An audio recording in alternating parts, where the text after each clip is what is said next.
Assalamualaikum warahmatullahi wabarakatuh. Alhamdulillah, wassalatu wassalamu ala Rasulillah.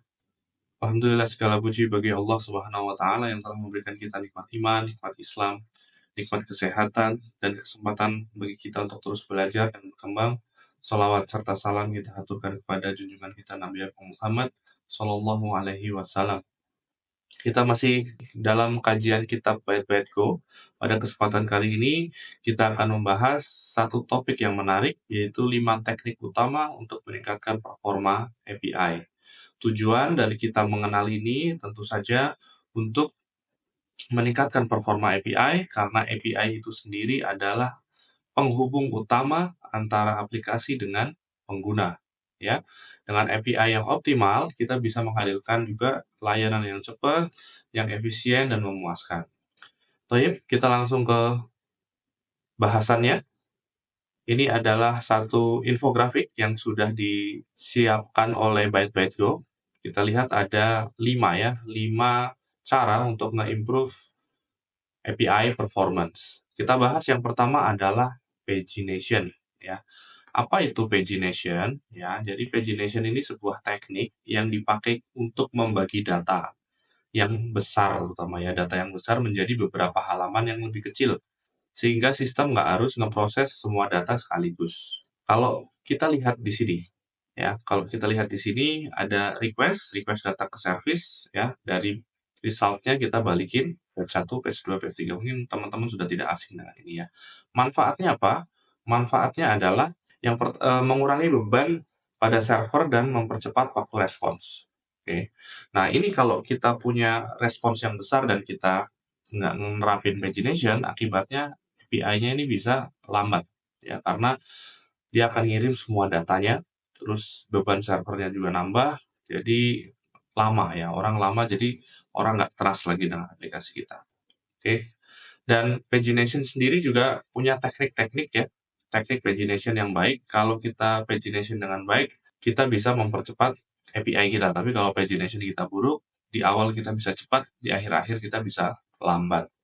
Toyib yang kedua adalah async logging. Ya, async logging ini sebuah teknik di mana ketika kita mau ngeprint sebuah log atau naruh sebuah log, prosesnya dilakukan secara asinkronus. Tentu biasanya kalau kita udah pakai library, kita nggak sadar ya sebenarnya di library itu sinkronus atau asinkronus. Maka teman-teman perlu ngecek library yang teman-teman pakai itu loggingnya itu sinkronus atau asinkronus. Nah, cara kerjanya kayak apa? Cara kerjanya biasanya aplikasi akan ngirim ke sebuah buffer. Buffer ini ibarat sebuah tempat yang sudah dipesan di dalam memori, di mana tempat ini akan dipakai sebagai tempat naruh log. Maka nanti log-log itu akan diambil secara asinkronus oleh worker dan akan ditaruh di dalam disk. Ya, ini ditaruh di dalam disk secara periodically. Nah, sehingga secara throughput bisa lebih cepat.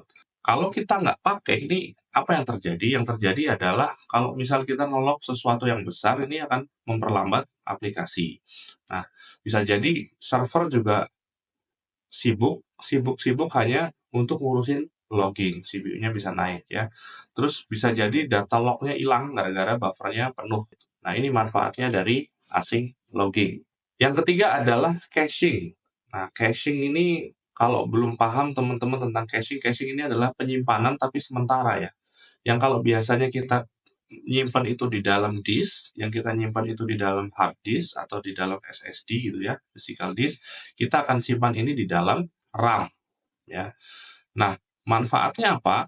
Manfaatnya itu mempercepat waktu respons dan mengurangi beban database.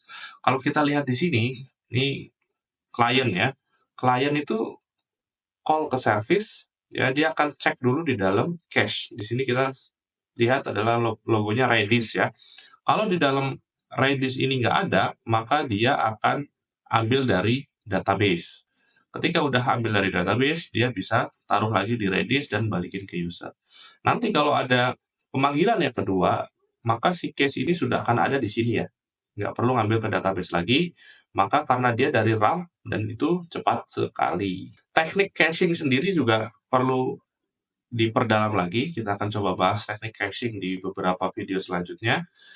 sehingga kita menghindari beberapa potensi isu ketika kita melakukan caching. Nah, salah satu potensi isunya adalah cache stampede ya. Jadi nanti kita bisa bahas itu lebih jauh di video-video selanjutnya.